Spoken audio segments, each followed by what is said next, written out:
గాని అలాగే హోంమంత్రి అనిత గారికి చీమ కుట్టినట్టయినా లేకపోవడం దురదృష్టకరం. ఎందుకంటే అధికారంలో ఉన్న వాళ్ళు ప్రజల్ని కాపాడాల్సిన బాధ్యత ఉంది, ముఖ్యంగా మహిళలకి రక్షణ కల్పించాల్సిన బాధ్యత ఉంది, అండ్ లా అండ్ ఆర్డర్ ని కంట్రోల్ చేయాల్సిన బాధ్యత ఉంది. కానీ ఈరోజు కూటమి ప్రభుత్వంలో ఉన్న పెద్దలే రౌడీల్లాగా ఈరోజు అరాచకాలు సృష్టిస్తూ, అల్లర్లు సృష్టిస్తూ, దాడులు చేస్తూ, అక్రమ కేసులు పెడుతూ, రెడ్ బుక్ రాజ్యాంగంతో రాష్ట్రాన్ని సర్వనాశనం చేస్తుండటం కళ్ళారా మనం అందరం కూడా చూస్తున్నాం. ఎంత దారుణం అంటే ఒక మహిళ హోంమంత్రిగా ఉండి కూడా మహిళలకి రక్షణ కల్పించలేని దౌర్భాగ్య స్థితిలో ఉంది అంటే సిగ్గుపడాలి. ఆ పదవికి రాజీనామా చేసి ఎవరైతే సక్రమంగా పనిచేయగలరో వాళ్ళని ఆ ప్లేస్ లో పెట్టించే విధంగా చూసుకోవాలి. కానీ జగన్ గారిని, భారతి మేడంని, మిగతా వైఎస్ఆర్సీపీ నాయకుల్ని తిట్టడానికే హోంమంత్రి పదవి ఇచ్చినట్టు ఆవిడ మాట్లాడుతున్న మాటలు చూస్తుంటే చాలా సిగ్గుచేటు. ఎందుకంటే మా నియోజకవర్గంలో కూడా ఒక చిన్న పాపని రేప్ చేసి చంపేసి పూర్తి చేస్తే దాన్ని మాయ చేయాలని ఎస్పీని అందరినీ ఇక్కడికి పంపించడం జరిగింది. గ్రామస్తులంతా తిరగబడితే ఆ రోజు మేమంతా కూడా వెళ్లిన సందర్భం మీరు చూశారు. అప్పుడు విధిలేక అక్కడికి వచ్చి డబ్బులు ఇచ్చేసి చేతులు దులుపుకొని వెళ్ళిందే తప్ప ఇక మీదట ఇలాంటివి జరగకుండా కఠినతరంగా మరి శిక్షలు అమలు చేస్తాం, తప్పు చేసిన వాడు ఎంతటి వాడైనా వదిలిపెట్టము అన్నట్టుగా ఆవిడ ముందుకు వెళ్లాల్సింది పోయి అప్పటి నుంచి ఇంకా ఎక్కువ అవుతూ పోతున్నాయి. ఈరోజు అనంతపురం విషయం చూస్తే ప్రతి ఒక్కరికి కూడా హృదయం ద్రవించిపోతుంది. ఒక ఇంటర్ చదువుతున్న తన్మయ్య అనే గిరిజన అమ్మాయి 6 రోజుల ముందర కనిపించకుండా పోయిందని వాళ్ళ తల్లిదండ్రులు కంప్లైంట్ ఇస్తే, కంప్లైంట్ ఇవ్వడానికి పోలీస్ స్టేషన్కి వచ్చిన వాళ్ళని ఎంత అవమానంగా వాళ్ళు బిహేవ్ చేశారు. ఆ కేసును ఎందుకు పట్టించుకోకుండా అలా పడేయటం వల్లే 6 రోజుల తర్వాత ఆ అమ్మాయి శవమై దొరికింది. అలాగే మీరు చూస్తే పరిటాల సునీత గారి ఒక మహిళ, ఆవిడ నియోజకవర్గంలో ఒక మైనర్ బాలికని 14 మంది తెలుగుదేశం పార్టీ వాళ్ళు కంటిన్యూస్ గా రేప్ చేసుకుంటూ ఉంటే సాక్షి టీవీ, సాక్షి ఛానల్ దాన్ని బయట పెట్టింది. వాళ్ళని అరెస్ట్ చేయకుండా ఈరోజు ఆ కుటుంబం మొత్తం ఆ ఊరు వదిలేసి వెళ్లే పరిస్థితి ఏర్పడింది. ఆడపిల్ల ప్రాణాలు తీయటం, మానాలు తీయటం వీళ్ళకి సహజం అయిపోయింది. దానికి హోంమంత్రి గారు అండగా నిలబడటం అనేది సిగ్గుచేటు. ఇవన్నీ జరుగుతుంటే ఎక్కడ తమ తప్పులు బయటపడతాయో అని ఈరోజు వాళ్ళు చేస్తున్న డైవర్షన్ పాలిటిక్స్ మనం ఒకసారి గమనించాలి. ఎందుకంటే ఇదే పవన్ కళ్యాణ్ గారు అధికారంలో రావటానికి ముందు మహిళలకి నేను అండగా ఉంటాను, మహిళలకి ఇబ్బందికరమైన ఏవి చేసినా ప్రభుత్వాన్ని నిలదీస్తాను, తప్పు చేసిన వారిని శిక్షిస్తానని మాట్లాడిన పవన్ కళ్యాణ్ గారు ఈ రాష్ట్రంలో ఎక్కడ మహిళలకు అన్యాయం జరిగినా ఈ రోజుటి వరకు నోరు తెరవలేదు. తప్పు చేసిన వారిని శిక్షించమని ప్రభుత్వం మీద ఒత్తిడి తీసుకురాలేదు.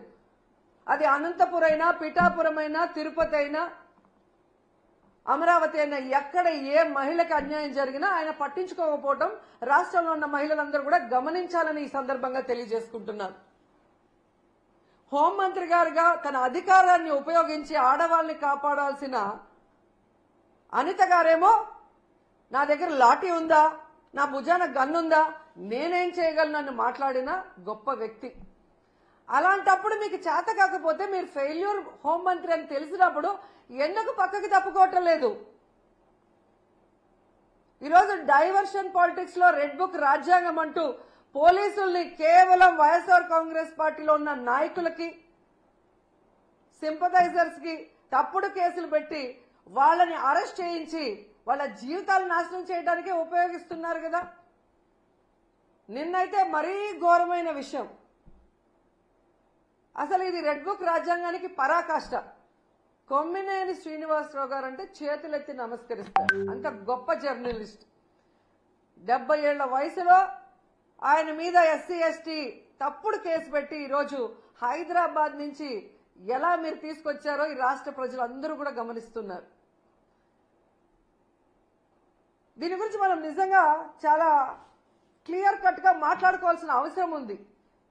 ఆంధ్రప్రదేశ్ లో ఈరోజు ఎవ్రీ మార్నింగ్ అన్ని పేపర్లో ఉన్న హెడ్లైన్స్ ని డిస్కస్ చేసే క్రమంలో అమరావతిలో ఏ విధంగా రైతుల దగ్గర ఇప్పటికే 50,000 ఎకరాలు లాక్కొని వాళ్ళకి ఇంతవరకు ఏం చేయకుండా ఇంకా 50,000 ఎకరాలు దోచుకొని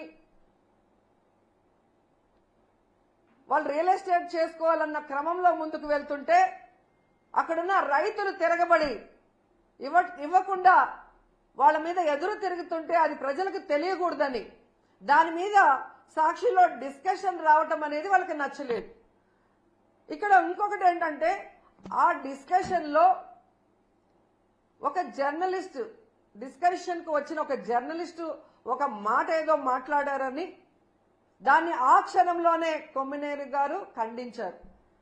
నాకు తెలిసి ఆయన డిస్కషన్స్ లో ఎప్పుడూ కూడా ఎవరూ కూడా తప్పుగా మాట్లాడితే ఆయన ఒప్పుకోరు, వెంటనే ఖండిస్తారు.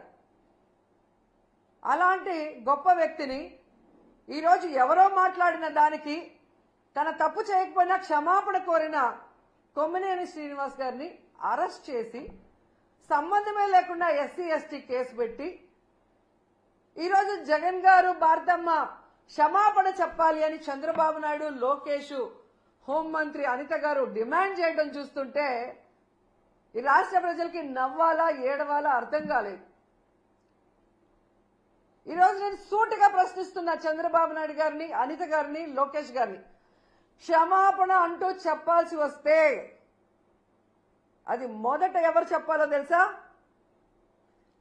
కోడలు మగబిడ్డని కంటే అత్త సంతోషించదని ఆడవాళ్ల పుట్టుకనే అవమానించిన చంద్రబాబు నాయుడు ముందు క్షమాపణ చెప్పాలి.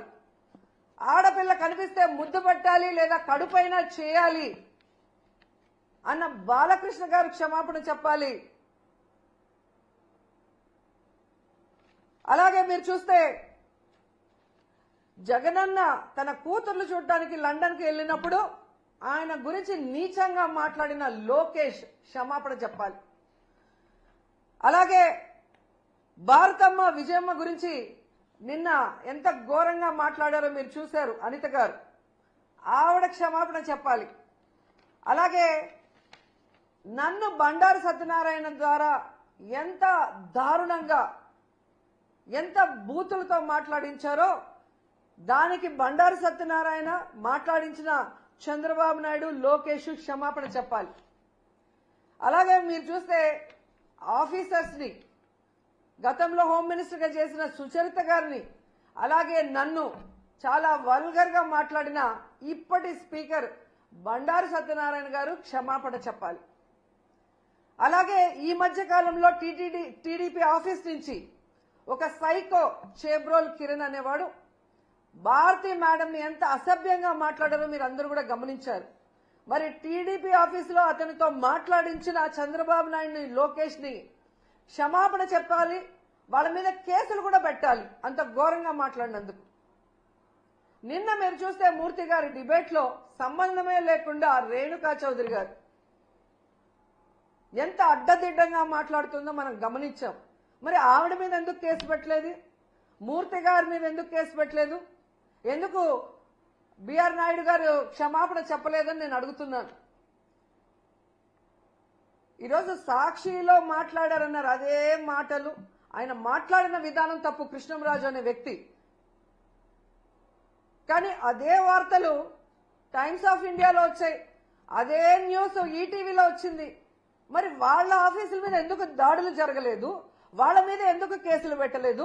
కేవలం సాక్షి మీద ఎందుకు దాడులు చేస్తున్నారు?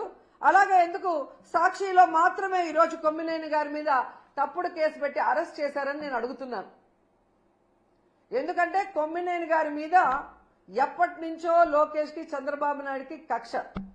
గతంలో అమరావతి భూములు, 3 పంటల భూములు దోచుకొని రియల్ ఎస్టేట్ చేస్తున్నారన్న క్రమంలో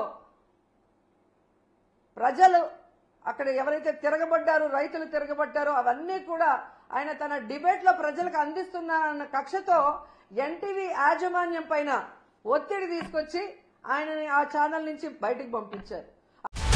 హలో, తెలుగు రాజ్యం ఛానల్ చూస్తున్నారా? సామాజిక, రాజకీయ, జీవన చిత్రణే తెలుగు రాజ్యం. అతిశయోక్తులు, అసత్యాలు ఉండవు. రాజకీయ కోణం కాదు, ప్రజా కోణమే కొలబద్ద. తెలుగు రాజ్యం వీక్షణ మీ ఉత్తమ అభిరుచికి నిదర్శనం.